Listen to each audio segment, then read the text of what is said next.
자, 여러분 안녕하세요. 오늘의 외래어 오랜만이네요. 15번째 시간입니다. 오늘 함께 살펴볼 글자는 이 글자입니다. 불란서. 불란서라는 이 단어가 익숙하신 분은 그래도 예전 세대에 가깝다고 보시면 되고요. 참고로 요즘 예를 들어 초등학생은 물론이고 대학교 한 1, 2학년 학생들도 이 글자 잘 모를 겁니다. 네, 아는 친구들은 알겠지만 거의 쓸 일이 없고 들을 일이 없기 때문에 불란서가 과연 무슨 뜻인가 전혀 모르는 젊은 사람들도 매우 많다. 이것부터 먼저 설명드리고 가겠습니다.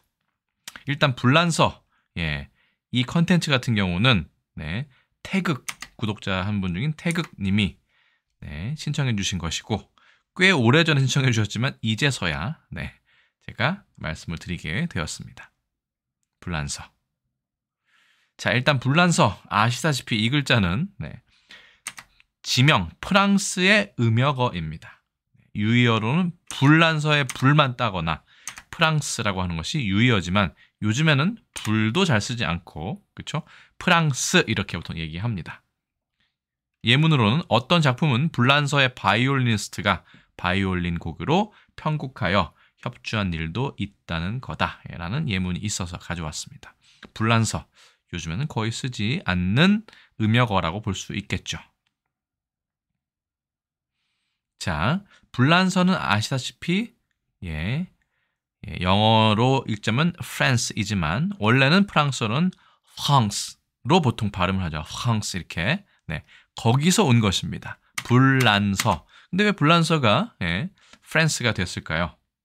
중국어의 영향이 있습니다. 지금 중국에서는 어떻게 얘기하면요. 파란시라고 얘기합니다. 파란시. 법, 이건 난초 난자입니다. 법란서. 파란시, 프랑스. 약간 비슷하지 않습니까? 일본어로 볼까요? 일본어로는 후란스. 후랑스라고 얘기하는데, 여기 일본어의 옛 한자, 음역어를 보니까 이렇게 되어 있었습니다.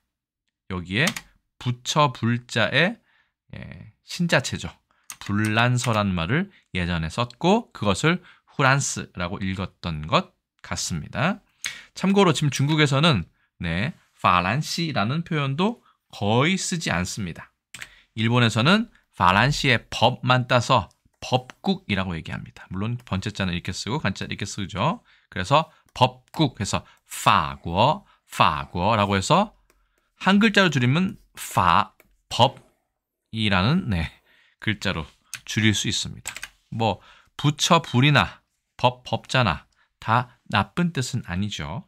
그렇죠? 그렇기 때문에 나라 이름에 이렇게 음역어로 붙였다라고 볼 수 있겠습니다. 계속해서 보실까요? 그래서 우리는 부처 불을 쓰지만 중국에서는 법자를 쓰더라. 그래서 보시면 사실은 예전에 중국에서도 이 불란서라는 표현을 썼던 것으로 보입니다. 찾아보면 예전에 쓰던 파란시더 지우이라고 되어 있어서 법란서의 예전 음역어다라고 해서 사전을 찾아보면 정말 예전 사전에는 이 불란서란 말이 나와 있습니다. 결국은 어떻게 발음하느냐? 여기는 파란시였지만 여기서는 포란시라고 발음을 했던 모양이에요. 어쨌든 그래서 불란서가 일본이나 우리나라로 건너와서 그냥 불란서라고 쓰고 있다가 나중에 중국은 이것을 법자로 바꿨고 왜냐하면 프랑스의 부처라는 이름은 좀 어울리지 않는다고 생각하지 않았을까. 그렇죠? 프랑스에서 불교를 믿는 인구는 거의 없다고 생각을 해야 되니까요. 그러니까 무난한 법을 잘 지키는 나라, 법도가 있는 나라에서 법자를 쓰지 않았을까 추측을 합니다만 일본에서도 이 글자를 쓰고 있다가 물론 일본에서는 신자체에서는 이렇게 쓰죠. 부처 불자를. 그러다가 이것도 이제 귀찮자 그냥 후란스라고 해서 가타카나로 그냥 발음만 적게 되었다. 우리나라만 이것을 전통 고수를 해서 초창기에 쓰던 불란서를 최근까지 쓰다가 그렇죠? 최근까지 썼던 기억이 납니다. 그런데 지금은 거의 아무도 쓰지 않고 있다. 물론 일부는 쓸 수 있겠죠. 굳이 프랑스를 불란서라고 부를 이유는 지금 별로 없습니다. 아주 예전 세대를 제외하고는 말이죠. 그래서 지금은 거의 사라진 말이고 앞으로는 더더욱 사라질 말이 되었다. 이 정도로 결론을 낼 수 있습니다.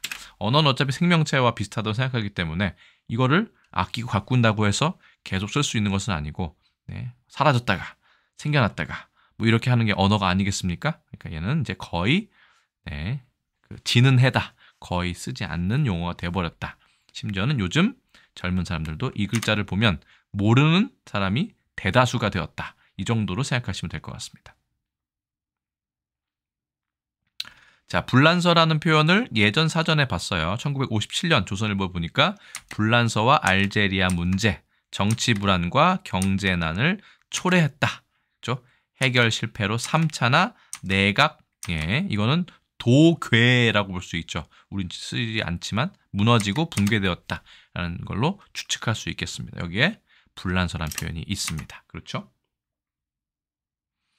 불란서 또 있었습니다. 1939년 좀 더 예전이네요. 동아일보에 보시면 영불이 전쟁에 권입된 시 소련입니다.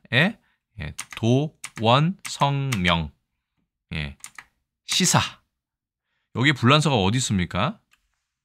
여기서 불란서는 여기 숨어 있죠. 아까 말했던 영불할 때 불자에 그렇죠? 영국과 불란서 영불 그렇죠? 라고 얘기합니다. 영불.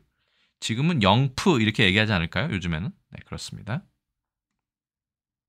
그래서 오늘의 외래어 15번째 시간에는 프랑스를 뜻하는 우리의 예전말, 예전 음역어인 불란서에 대해서 알아봤습니다. 원래는 중국에서 쓰다가 본인들은 정작 나중에 쓰지 않고 일본과 우리나라와 일본이 쓰다가 일본도 불란서란 말을 한자로 쓰지 않고 우리만 마지막까지 쓰다가 최근에는 이제 그 생명이 거의 다 해서 쓰지 않고 있는 그런 특이한 음역어라고 볼 수 있습니다.